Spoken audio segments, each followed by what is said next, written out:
Aujourd'hui, je vais vous parler de l'état d'esprit qu'on peut avoir quand on rencontre tout un chacun lors d'un combat, par exemple.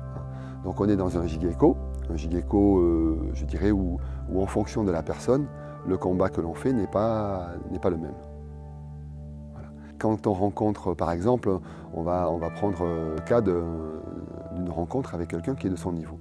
Quand on rencontre quelqu'un de son niveau, bien sûr, c'est là où s'exprime, je dirais, sans retenue et sans faux semblant, on essaye de produire le meilleur de notre kendo.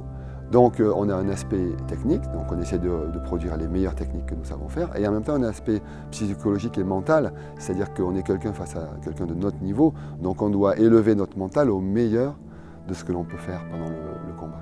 Donc ça, quand on rencontre quelqu'un de son niveau, c'est quelque chose où il n'y a pas forcément de consigne à donner, c'est simplement être au meilleur de soi-même. Voilà.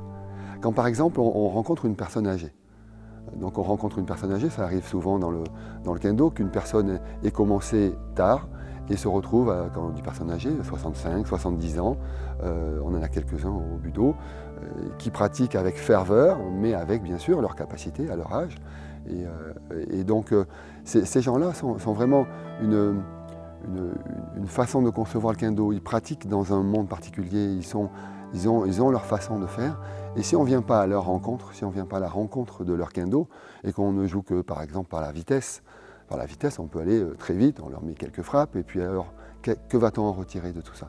Ce qui est important, c'est de venir les rencontrer dans leur jardin.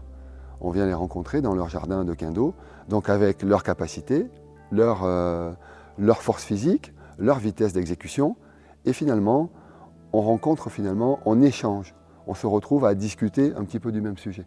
Et ça, c'est vraiment très intéressant et très profitable, aussi bien pour cette personne que pour nous-mêmes. On se met, c'est pas qu'une histoire de niveau. On dit souvent qu'il faut se mettre au niveau du partenaire juste un petit peu plus pour pouvoir le tirer vers nous. Mais face à des personnes âgées, il faut aussi se mettre dans un environnement, un petit peu comme si nous-mêmes, on avait pris 30, 40 ans, 50 ans d'un coup, et on se retrouve à discuter avec quelqu'un de notre âge. Voilà. Et ça, c'est vraiment très important, c'est quelque chose qui me tient vraiment à cœur parce que la pratique avec ces gens-là peut être vraiment très riche d'enseignements, surtout des personnes qui pratiquent depuis très très longtemps. Et donc ça, c'est quelque chose qui me tient vraiment à cœur. Voilà.